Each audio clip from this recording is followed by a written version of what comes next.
everyone, and welcome back to the Gold Hoops and God podcast. I'm your host, Dr. Guerra, and today I have a wonderful guest. My guest today is Paula Ayala. Paula is an amazing artist and scholar.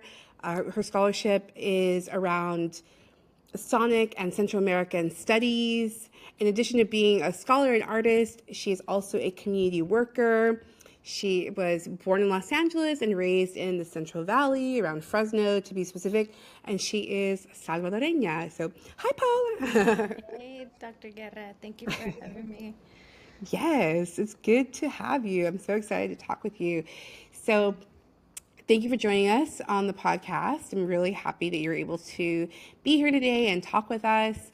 And I wanted to kind of start us off, as always, kind of thinking about identity and culture. And if you would share with us a little bit about, how you identify, how you understand your self, and especially, I know that you're very community oriented, you're very committed to your community. So talking a little bit about that would be amazing so that folks can get to know you. Thank you. Yeah, that's a great question. On identity, I identify as Salvadoran, born, in the U.S., in the settler colonial U.S., born in Los Angeles, which is my home right now, and raised in Fresno, California, the Central Valley of California. And I was raised there among my family, my immediate family, and some close extended family. And really just had a lot of questions about my identity, and of course place and location had a lot to do with those questions. So not having the immediate visibility of my culture or of my people right within my own location really inspired a lot of the questions and desire to want to know who I was, right? Who my family was, who our people were. And that's not to say I didn't know, because we always know, right? We know the homes we grow up in, we know the foods we eat, we know the ways that we speak, we know the languages and musics that we listen to. And I still had a lot of questions because it was something that felt so exclusive and immediately just to my experience in Fresno, right? So an example of that is like I went to high school and middle school really not knowing any other Salvadorians or Central Americans, and the experience of meeting like the first set of friends that were also Salvi was such an experience of like, oh my God, we found each other. Who are you? Where did you come from? That experience let me know like, okay, this is something just very specific and different to identity. And in that moment, right, it's all in the imaginary or the ideas of like nation, right? You identify with nation. But there was something in that still, in knowing like they know something about like my experience and my family's experience, right? And it was those friendships that, I still have today, like long lasting friendships, 20 plus years with people that really still like let me know like there's something about this experience and this identity that somehow was negated to me, right? Throughout childhood, negated in like in the institutions, in popular culture, in mainstream. Exactly. That led me to like come to that knowing of like, okay, this is a specificity of who I am, and led me to asking the kinds of questions that I wanted to ask in so many spaces, right? In community college spaces, in, a lot of like grassroots spaces in Fresno, where people would know that, I was not Mexicana. I was other. I was something else.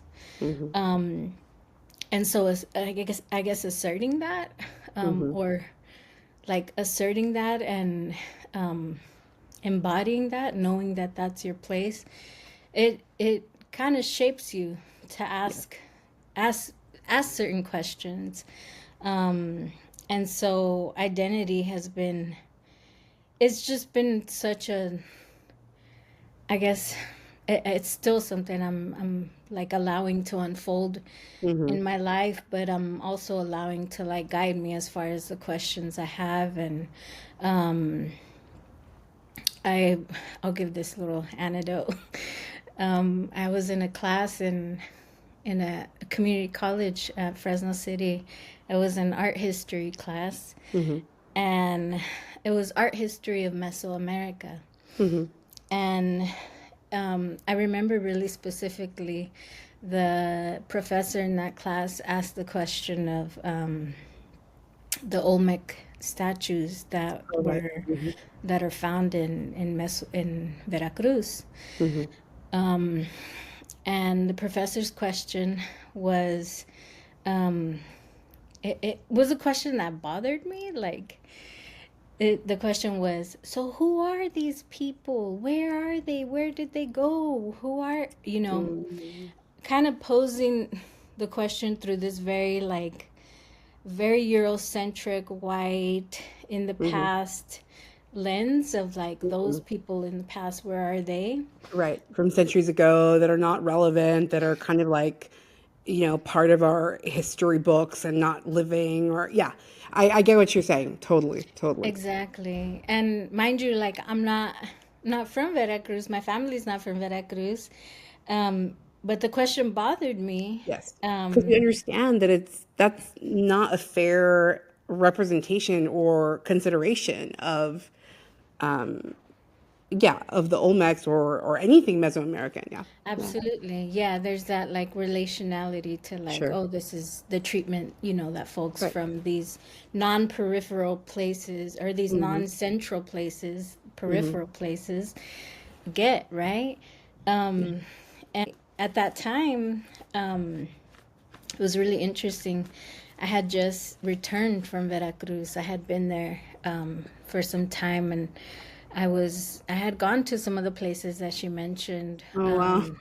Yeah, I had gone to like Mm-hmm. the Museo Nacional Veracruzana, Mm-hmm. which is like all run by like the ENA, which is the Ethnographic History Center, Art Center Mm-hmm. of Mexico. Mm-hmm. So I had just came back from that, and I went into this class, and I had come back and I had seen the stuff like, oh, Yeah, in person. Yeah. and not just seen Wow. the stuff of Amazing. like, not seen it like in their In a book, in a textbook. museum, and Yeah. yeah, but like actually seen like, oh, the people that are connected to these places Mm-hmm. and these Mm-hmm. histories. And I remember just the clap back that I kind of gave in that minute to that professor. And I mean, those are the experiences that I have as far as like my identity, but just that, Yeah. like that quick clap back of like, Mm-hmm. what do you mean, who are these people? Like, you don't have to go very far. You can go there and you can see, right? Yeah. Like the direct descendants of the Yes. people there, right? Yes. Mm-hmm. And I just remember feeling so like, yeah, in relation to that, right? Like, Mm-hmm. of like, the mystification of like those people, right? Yeah. And feeling like I have to say something. I have to like interrupt this Absolutely. little Mm-hmm. Mm-hmm. thing. I had to correct this. Yeah. Totally. And That so makes sense. it's it's been like, yeah, those are, I guess, the kind of questions I've had as far as like identity and identity formation. And as far as me, like, my specific identity, my family, we're from El Salvador.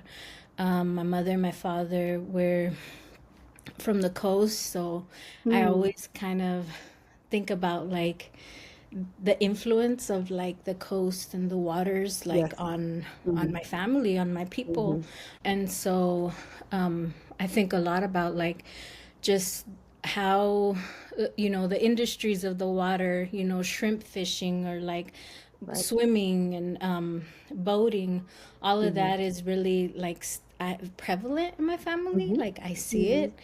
Mm-hmm. Um, That's really and cool. thank you. And Mm-hmm. like we love mariscos, we love fish, Yeah, we love our delicious. Yes. pescado frito with some little Mm-hmm. limon, like, Mm-hmm. and so there's just a lot of things that yeah, it's been like a decade of like traveling too, of going back to where my family's from, Mm-hmm. to know and to That's learn, like, great. the complex histories of the places, places that are completely, you know like they have been whitened, right? They have been whitened through colonialism, Yeah. through projects of whitening, blanqueamiento, and Mm-hmm. especially on the coast, right?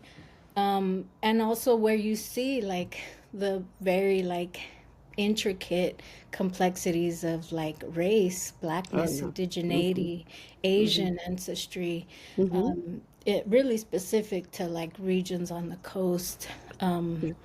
that just had a lot to do with like those industries, right? Chattel slavery, or like fishing, Mm-hmm. or Mm-hmm. Yeah. Mm-hmm. so. Yeah, those are a lot of, I guess, the questions I sit with still. I have come to some conclusions, right? Like really affirmative conclusions, Mm-hmm. and also a lot of conclusions of like, okay, this is part of our history that we have to kind of reckon with. Yes. Mm-hmm. Mm-hmm. So Absolutely. Yeah, it's so true. And I think that's been part of the process, right? Is unpacking the uncomfortable history. I kind of mentioned this in another episode too, is like especially, like growing up in the US and then learning about Central American history, it's very complicated. It can be very tough.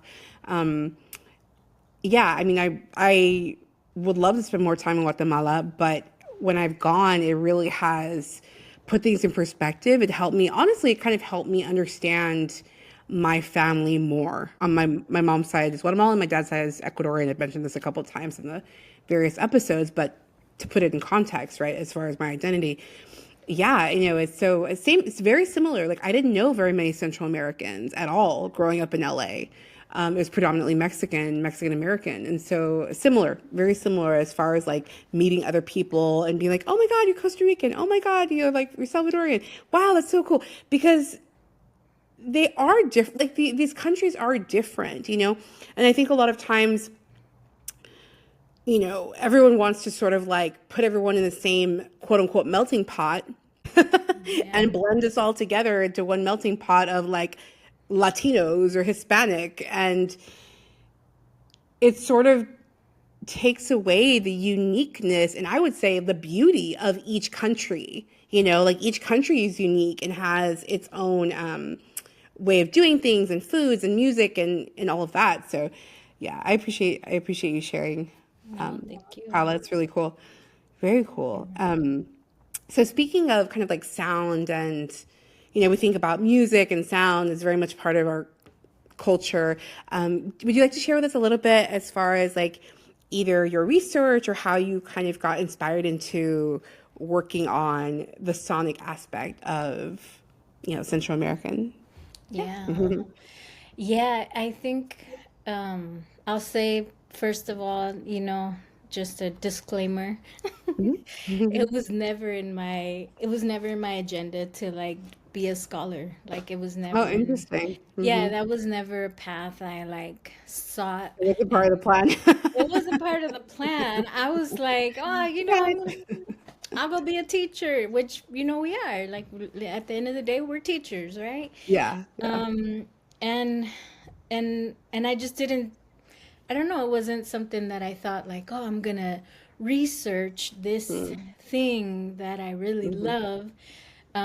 And I'm really thankful also that it did happen, mhm, because there were, really key people that saw something and said like, hey, like do this, like mhm, you Encouraging you. you Hmm. know, you see Hmm. something that Yeah. others might not, right? And I think that's what scholars do, right? Is Yeah. like they see the things that Hmm. maybe others Hmm. don't, and it's kind of like self-managed and self-nourished that way, right? Hmm. All of the little things we see in collective and then bring together. Um, but I got into Sonic specifically. I would I want to give the credit to my dad, but I'm like, no, Hmm. it's my mom too, you know. It's both of them.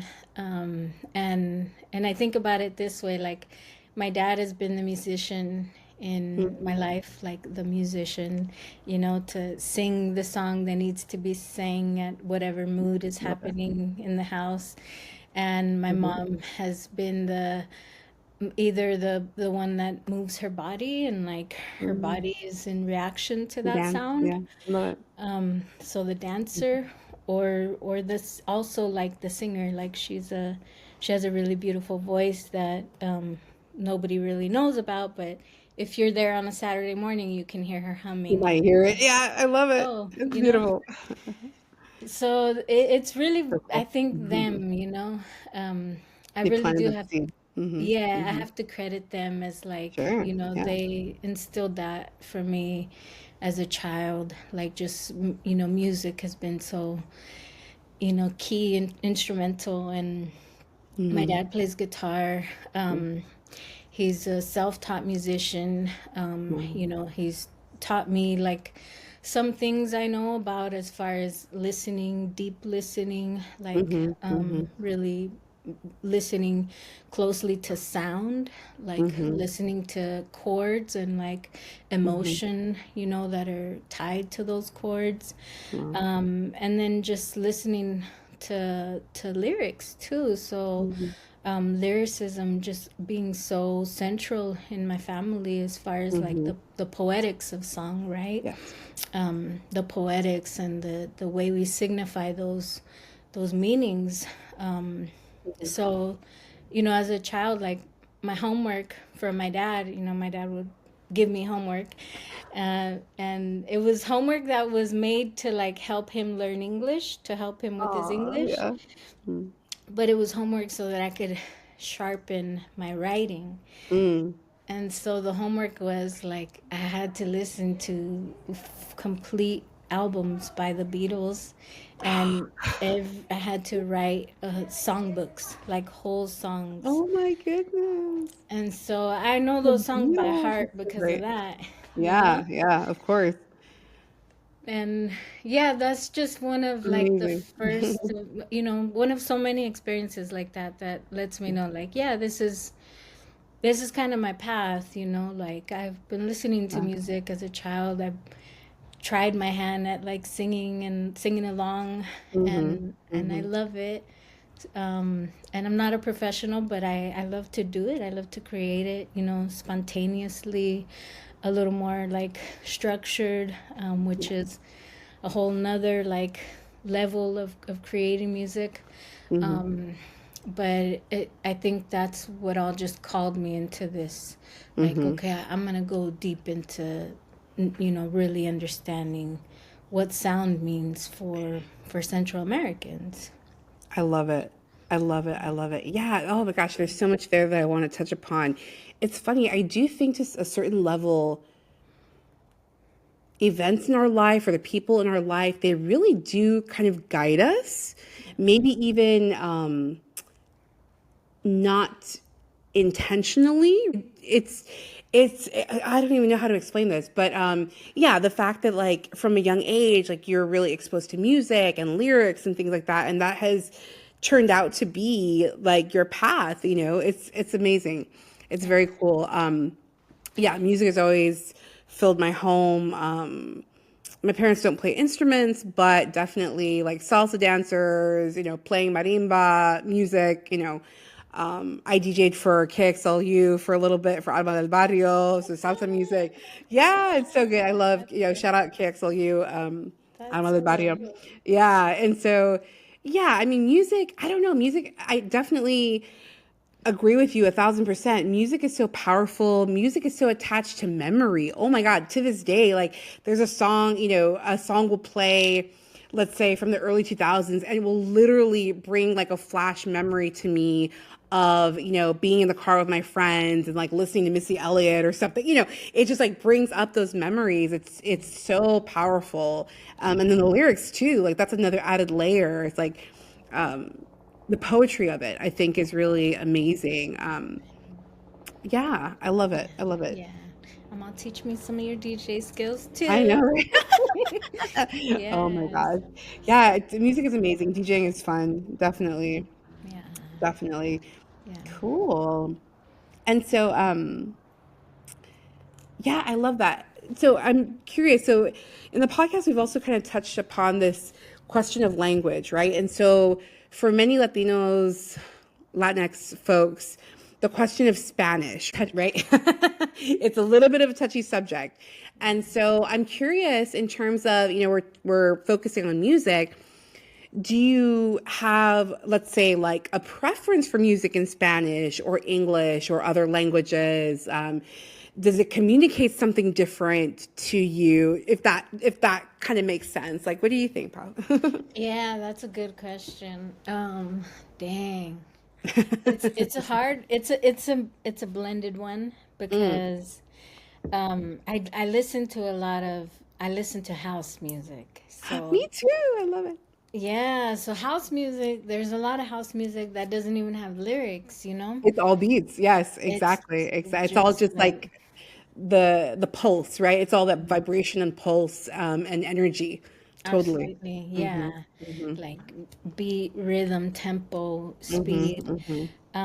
And I love that kind of music. And there's there's been like there's been house music that I've gotten into lately, Hmm. that is like I think it's been around in um like different figurations of it have been around back in like the 90s, early Hmm. 2000s. It was called like Afro Latin house. Yes. Hmm. So you would hear like the cumbias and or the salsas and the rumbas blended Hmm. with the house I love beat. it. And I would love that, like, oh shoot, this Hmm. music is so like new and up and like futuristic So and like fun. Yeah. there's Spanish to it, you know? Hmm. So Hmm. I would love hearing that. And I think a lot of kids like me, that came up in that time, I think we all kind of felt that like, Yeah. oh shoot, this is like for us. This is awesome. Yeah. And Yeah. yeah, like we can party to this, like Hmm. why not, Hmm. Yeah. Um, which we already did, right? Like the parties that we went to were Hmm. all like salsas, cumbieras, merengues, right? Hmm. Hmm. So adding that house to it was like it was ours. It was like this is Hmm. our generation, you know? Hmm. Um, so I loved hearing that. And then I think that was like that was definitely like I was 13 years old. I was going to Hippity Middle School, which is a school in Fresno, Hmm. East Side Fresno. And if anybody knows, If you know, you know. you know, like East Side Fresno, you don't mess around. Um, but I went to that school and I would take my little Walkman. Hmm. Oh my And God. Discman. Ooh la la. I remember the Discman and the Walkmans. Yes, ma'am. like I had my little CD Walkman. So Absolutely. Yeah. it was like the conversion between the tape Walkman and the CD, so we still Yeah, carried both. yeah. And we would my cousin and I, rest in peace, Alex. We would come to LA and we would go to like the warehouse stores, the Oh old my music gosh. stores, Yes, yes, yes. Oh where my like gosh. here there's more variety, like there's the Amoeba or Yeah. whatever. Tower Um, Records, whatever. Yeah, yeah, yeah. and we would get DJ Irene CDs. Mm. Because I was like what was hitting at that time, like Mm-hmm, mm-hmm. 98, 99. And so we would take that back to Fresno. And that's what DJ Irene was. She was mixing. Like she was Mm-hmm, mixing Latin, like sound, Latin mm-hmm. voice with I love it. house. Mm-hmm. And DJ Irene's a Chicana, Oh. Um, but what she was mixing was Caribbean, was like Mm-hmm. Afro, right? Mm-hmm. So that it spoke differently to us. I think, as like Yeah. Salvadoran kids, like our parties were that. Our parties Yeah. were like, a grupo Nietzsche, like the Yeah. Ooh salsa. la la, Grupo Nietzsche. Oh my gosh. Yes, yes. My parents would play Grupo Nietzsche. They play oh my gosh. I think Johnny Polanco, a bunch of people. Yeah. Like all the Right. all those groups that like it's hard to name them because there was They're so classic. Yeah, many, there's so many. Yeah. Yeah. and orquestas and Mm-hmm. Mm-hmm. Fania All Stars. It's all of those. Yeah. Yeah. exactly. That's so cool. So it was beautiful to hear those blends. And Mm-hmm. I think like later, I was about 13 then, and then like I got out of high school and started having to adult, whatever that meant. Hashtag I some adulting. Yeah. Yeah, I somehow came across, like, I don't know if you remember Last FM. Yes, they were so good. Oh, It was a you know, great, there's been a yeah, couple stations that had, they're not in, like, they don't function anymore. They're, yeah, I don't know what happened, but they were so good. They were yeah, dance stations. I love them. Yes, I remember. I absolutely remember Lost FM. Oh yeah. man, So so they good. were, I would listen I just came across them somehow. I was like, oh, Hmm. what's Last FM? And what I liked about it was, at that time, I don't think, not even YouTube was that big, Hmm. but it was internet radio, so you Hmm. could listen to whatever you wanted, which was unheard of. We Huge. went Yeah. from like, here it's K Rock, or out there it was B95, Yeah. the R&B stations. We K went Rock. from that, Yeah. Yeah. hmm to like, oh, we could go on the internet and put what we want. What? And that was when I got into rap. That was when I got I into love it. hip hop. I I love found it. hip Yeah. I found hip hop. I found hip hop. Hip hop found me. I found That's hip hop awesome. on Last FM. That's so good. But it was so crazy because I remember I just Mhm. did one search, and that one search that I did, Mhm. that I think now I know, it's like, oh, the algorithms were giving me that music. Mm. But I did a search of diggable planets. Mm. Um, so they're New York based, like I think I would say like golden era hip hop with a Mhm. femme MC. Like their front woman was Yeah. just she was just so dope, So Yeah. I did that search, and from there, like Last FM, just it gave me, oh my God, like all artists from the golden era. And Everything. Yeah. Yeah. I just remember feeling like, where was I? Like, where was all this music? Yeah.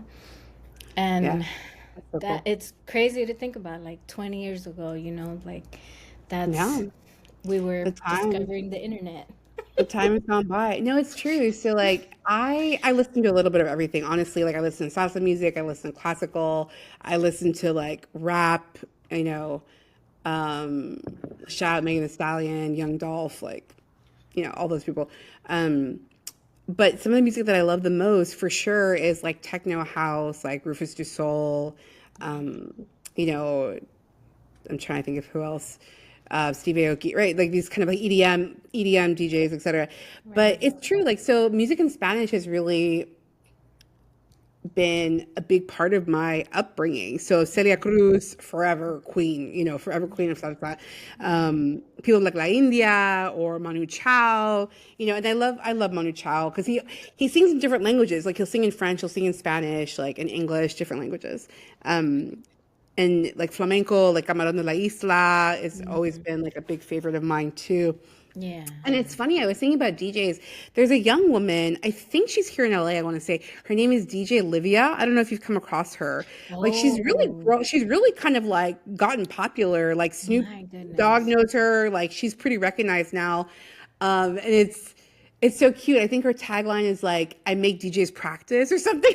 I mean, She's but super her dad is young. like She's great. Yeah, like I think her parents are DJs or producers or something too. Oh yeah, Um, she's like just born into that, you she know? yeah, She's she was totally like grew up in it. skilled. Yeah, from little. There's pictures of her like as a little kid learning how to DJ, which is awesome. And then I Yeah. think about like De Oro and Nina Sky. There's been a couple like Latinx, Latino, Latina DJs, and I love it when they embrace that heritage, right? They embrace their culture. They include, like you said, like mixing and matching lyrics, music from Latin America, Caribbean, etc. It's fantastic. It's super good. Right. Yeah. Yeah. No, yeah. Yeah, I love hearing it too. Yeah. Oh my goodness. Yeah, I It's so good. Yeah, know. music is great. Music is great. I love what you shared about your family, about your parents, that your dad was really the musician and your mom was, all about dance and has a beautiful voice too. That's so cool. That's Yeah. really awesome. Gotta get her to sing more. I know, right? Yeah. That's so Hmm. cool. Hmm. Yeah, and oh my goodness. So yeah, for the podcast, Paula, like I love hearing people's stories, right? I love hearing people's stories of their culture, where they grew up, because they're so unique. Like some of my guests, they've been from all different backgrounds: Cuban American, Chicana, Central American, and it's really, really cool. Actually, I've really enjoyed this process of like talking to, these are my friends and colleagues, right? Like these are people that I know, but getting to know them at a deeper level has been really fun through the podcast, right? Through the conversation. So Yeah.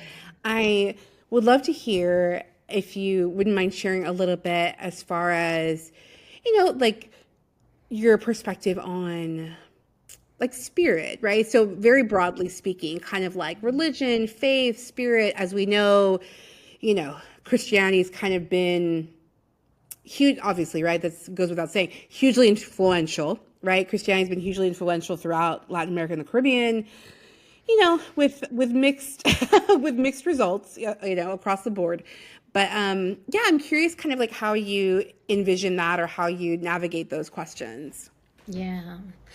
Um, yeah, my experience with, I mean, there's so much to Christianity. Like Hmm. I guess one of the things that I've recently been more just reading on is a lot of the like revolutionary Christian movements in Hmm. specifically Central America Hmm. Hmm. that had so much like there was just so much there as far as like the communing that people were doing to philosophize and theorize Hmm. their own Hmm. realities, right, through the Totally. lens of like a Christianity, right? Right. um so I've been reading a little about that, and it brings up a lot of questions for Hmm. me, like in Sure. my approach, my experience even. And Hmm. I grew up in a home where we didn't, like, crosses were not visible. Hmm. There was a Bible, right? Hmm. And I think there was a Bible almost because of there was a sense of like obligation, like we had to have a Bible, Yeah, yeah. like It's like yeah, we'll keep it just in case. Yeah. um, That's cool. Yeah. um, but we'll put the garlic too, Pero like también, yeah, exactly. like so it's a both I and, get it. Yeah, yeah, you yeah. know Yeah. it's a both and because I just have really distinct memories of being in church, of being in the church. Hmm. And I don't want to share this experience because it's hilarious. It's all good. Yeah, I don't, this is, uh, it's meant to be a conversation. You know me. You know me. I'm all, right, it's, right. yeah. Go for it. So I'll share this experience because it's just so rich. And it's my cousins. I grew up with my sister, my cousins, and we grew Mhm. up like all brothers, like just this Yeah. house full of brothers and Yeah. sisters. It's very close. Yeah. And you know, and I think for so much of Latin America, at evangelicism and like Hmm. the Protestant church, Hmm. the way that has um, just spread throughout the Yes. region, Yes. is really it. Tremendous There's a whole growth. right. Yeah. There's a Yeah. whole history there of Mm-hmm. that kind of Christianity Mm-hmm. that Mm-hmm. has been damaging for a lot of people, and has also been a place of solace for a lot of people, Well, that. Mm-hmm. especially folks that So. have had to deal with the traumatic effects of war and Mm-hmm. displacement. Mm-hmm. Yeah. So Exactly. it's like analyzing like those things, like, okay, it's both of these things, Mm-hmm. and so much more, right? Yeah. But I remember the the evangelical churches always had like a really specific name, and I'll be really clear, like, where I didn't grow up religious, so I didn't have how do I say, like, I didn't have this ingrained like allegiance in me, like, oh, I have to, Sure. be this Sure. way. Yeah. Yeah. I, I grew up I a little appreciate you different. sharing. Yeah. Yeah. Exactly. Exactly. Yeah. um It wasn't like a ingrained common thing for your family. I absolutely, yeah, I totally get that. I totally understand. And again, this is part of, footnote. This is exactly why I'm doing this podcast, is to demonstrate how unique and different everyone's path and everyone's life has been. yeah, Growing up Latina, Latinx, different backgrounds, different perspectives on faith, religion, etc. So this is exactly the truth, right? Like this is exactly the reality. So I totally appreciate you sharing. thank you. Yeah, yeah. Thank you. Yeah, and I mean, it's not to say like, there's a lot of people in my family that are religious and they Mhm. choose that route, right? Sure. Hmm. Different religious sects, and what all of that meant also, right? As far as like kinship and familial bonds. Hmm. But for my specific, like, my case, I guess, it was different. It was Hmm. like I was taught a little more to, like, oh no, it's okay to ask questions. It's okay to, like, Hmm. and ask the annoying question that, ask it. And I'm very thankful I grew up like that, right? Yes. So we Yes. go to this church, and I remember the name because I just remember, like, why are they named this, but it was like, Agua Viva de Getsemani, or like something like Hmm. that, Hmm. Hmm. and now I'm learning, like, oh, the names, they name them that because of there's a story or something tied to that, Hmm. right? But I just remember that name, and I remember going to the church, and my grandma, she's religious, she's evangelical religious, Hmm. Hmm. and I've always been what we would call a little bayunca. Like, bayunca is like a class clown. Like, Oh, like, I just oh my love God. laughing. I A love little asking joke, the a little jokey joke. Yeah. little joke. And I So funny. remember we went to this thing, and they put us with the kids group, um, and I was like in fifth or seventh grade, Uh-huh. and we in fifth or seventh grade is when you're learning about Darwin, and like the Mm. like the primates, and we're Mhm. descendants of the Mhm. primates. Evolution. So yeah. Yeah. And in the kids class, they're teaching us about about like Adam and Eve and the first Of people. course. Yeah. And my bayunca came Uh-oh. out, Uh-oh. Uh-oh. What and did you say? What did you ask? I was like, hold on. I was like, hold up. What about the primates? And what about evolution theory? Where are the Homo sapiens? I was like, yeah, like the Neanderthals and the Homo You're so sapiens. funny. I love it. I love it. And I just You know too remember, much, like, Paula. That's the problem. You know too much. I remember the look on the teacher pastor's face, and they were Oh just like, no. "You're in the wrong place, girl." Esta niña, like, And I was like, "What? Like, what? what?" It's just a question. What's the problem? I love it. So, that, I mean, That's a real just, question, though. Like, you need answers. Hello? Like, and my oh my mind's God. changed about that now, but Sure, sure, sure. I was a kid. I was a kid, You like, were curious. Yeah. I was curious in Oh a my gosh. very strict place. But no, as far as like religion now and like how I see spirituality, Hmm. which I I would I think I know like the difference between the two and how they're also like right Connected. Hmm. they're yeah they're Hmm. connected. Hmm. Um, but I really love like the some ideas around like deep ecology. Yes. Um, Yes. and and I mean it's really heavy theoretical work, but I Hmm. read it as like, oh, this is really beautiful Hmm. spiritually also. Yeah. Um, and just what deep ecology says, and it's I guess you know it's a movement that was founded in like the 70s, and it was founded by white Hmm. people, right? But I like reading some of what they say, and Yeah. some of Yeah. what like the scientifics of like ecology and nature Yeah. and meditations, right, of that. That's some of what I really like now. And I don't do heavy reading into deep ecology, but Hmm. I like those philosophies, right, of like Sure. why, Yeah. you know, I mean there were questions I had as a kid, like why Hmm. does the earth have mountains, and how is a volcano like Hmm. representative, or how is the earth representative of one's own body, right? Hmm.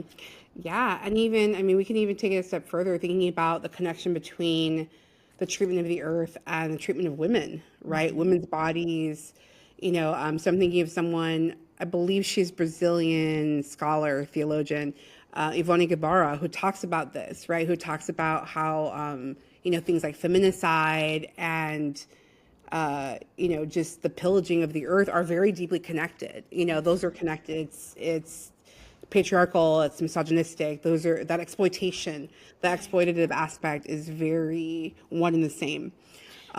Yeah, Absolutely. yeah, Yeah, yeah. and I think it's so important that you say that, like and where that's rooted, right? Like Hmm. the like the ideas of like the body, but Hmm. the body being connected to the earth, and you know Hmm. the femme body or the gendered body, Hmm. the non-gendered body, right? The non-conforming gendered body, Right, um, right. being related to the earth, like all of that really being grounded in like Hmm. knowledge of indigenous women, indigenous Yes, people, right? a So thousand percent. people like um, um, Gladys Sul, Mm-hmm. Laura Cabnal, Hmm. um, and a lot of scholars, but just theorists, right, from indigenous Latin America, Hmm. and Hmm. who Latin American theorists now have come to like realize like yes, right, there's this relationship, and There is. the way that colonization and like militarization knows that and also weaponizes that, Yeah. is absolutely like integral to each other. So Hmm. um, Yeah.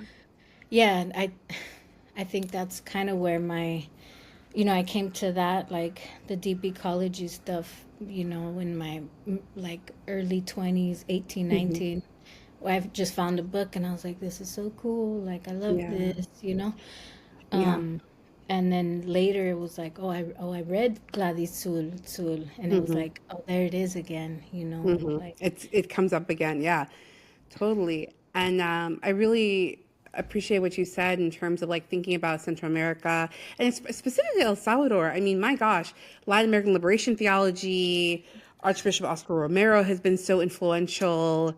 Um, the Jesuits and their the the woman and her daughter that they were seeking refuge at the Uca when they were all killed. Actually, that's why they were staying there. And so, yeah, this history, right? This unfortunately very yeah, I mean, pretty violent history, especially during the Civil War era and all of that. But it's important to know, right? It's important to recognize, and it's also important to see that, you know, that there are people out there that understand that faith is about justice, that faith is connected to justice, that those are not two separate things. Yeah, I Yeah. mean, no, that's such a great, thank you for that, because that, there's a beautiful quote, and I know it gets used so much by, but it's one of those things, Che Guevara said,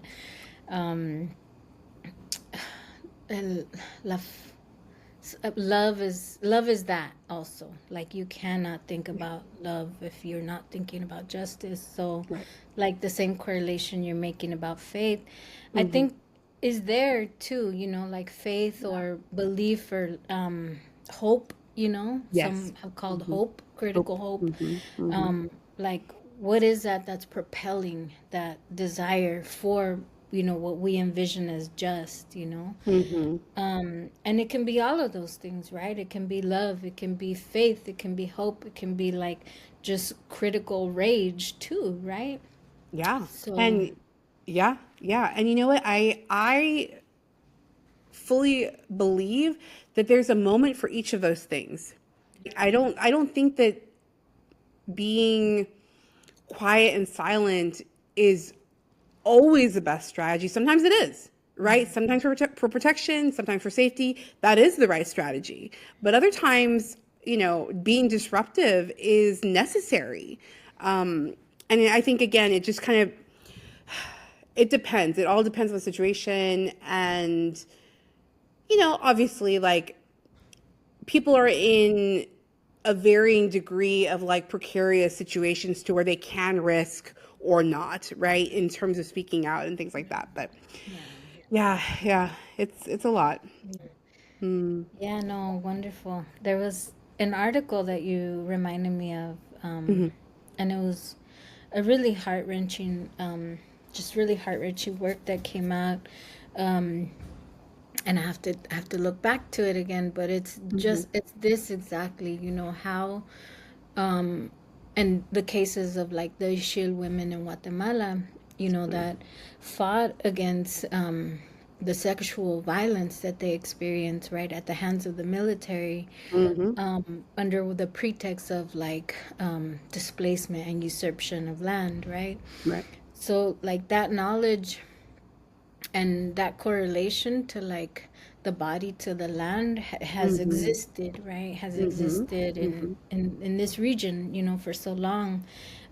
Thinking about the work of like my friend, colleague, amiga, comrade, Carla Macal, who is doing work around cuerpo y territorio Wow.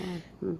and Guatemalan women, and like Mm. yeah, these ideas of like land and land and body just Mhm. being Mhm. so tied, Mhm.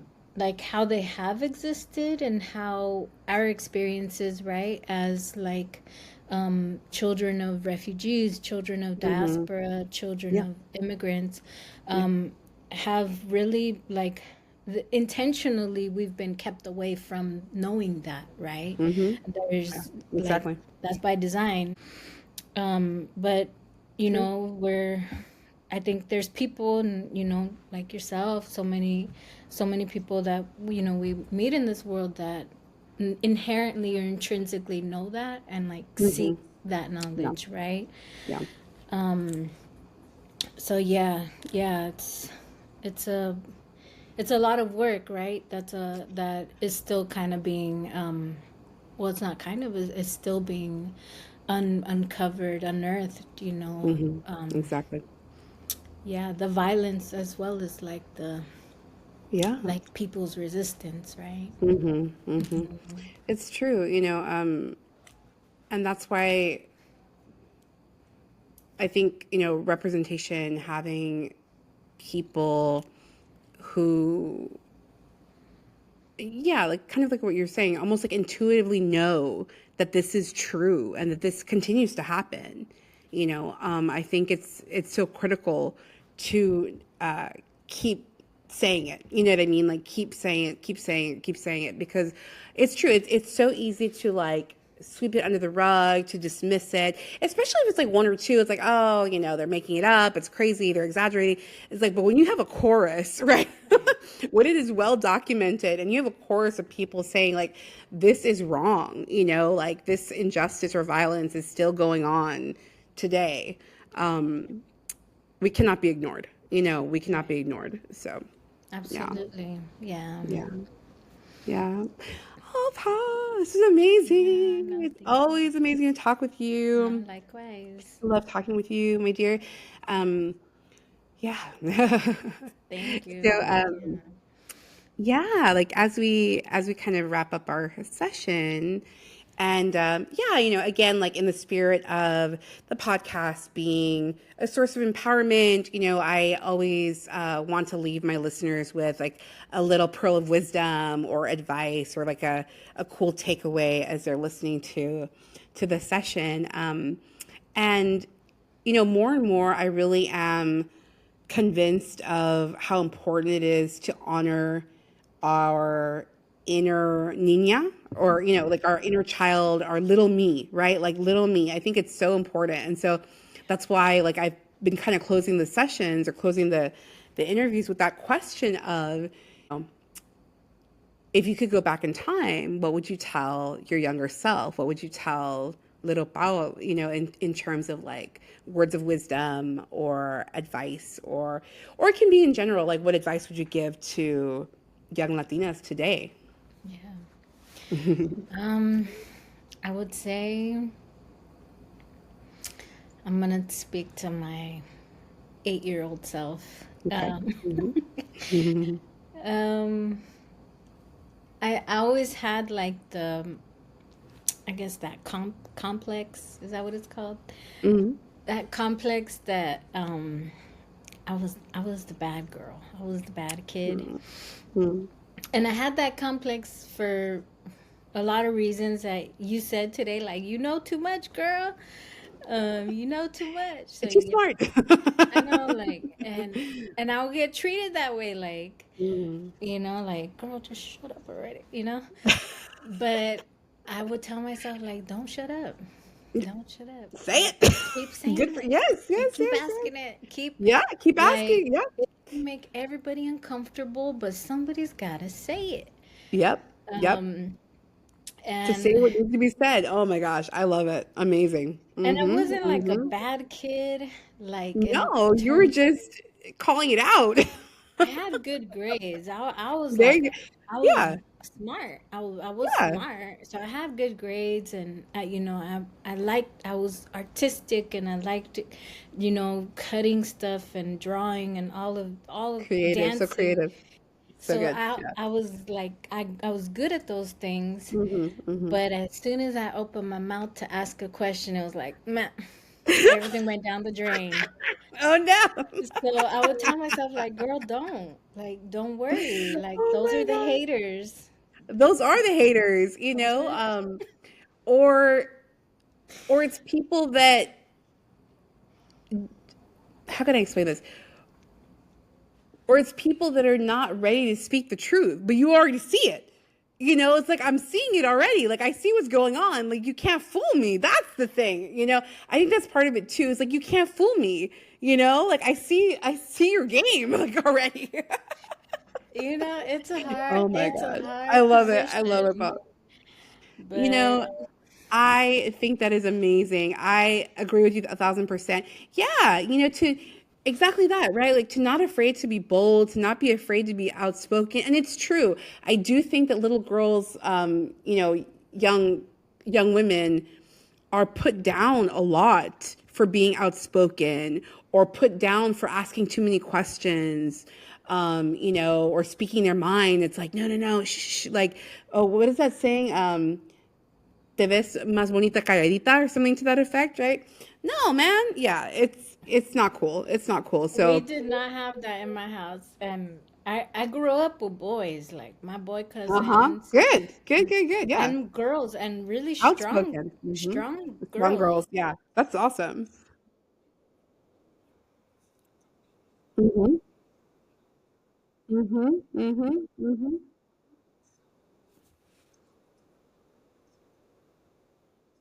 Yeah. These rules. Yeah, yeah, yeah, yeah. Mhm. Mhm, mhm, mhm. What does that mean? Yeah. I love it. I love it. That is amazing, and that is such a powerful piece of advice and wisdom for all of us. I mean, shoot, even today, it's a good reminder, you know? It's a good reminder. Yeah, yeah, yeah, yeah, yeah. We choose, yeah, yeah, exactly. Choosing our battles, we gotta discern, a little discernment. That's cool. Oh my gosh, Paul. This was amazing. Thank you so much. Thank you, thank you, thank you. Thank you. Yeah. Yes. Oh my gosh. Yes, absolutely. Should have a dance party because dance keeps coming up as a theme, like in a lot of these episodes. That'd be so fun. Oh my goodness. Thank you so much, Paula. Thank you for being here today, folks. Um, I'm so appreciative of everyone. I'm grateful to Paula for being here today. I hope everyone enjoyed this episode. Make sure you tune into the other episodes. You can find this podcast wherever you listen to your podcast, or you can find the podcast. And also you can find the interviews, like the video of the interview. They are also on YouTube. So you can watch the interview if you like to kind of see see our beautiful faces on camera. Okay, thank you again.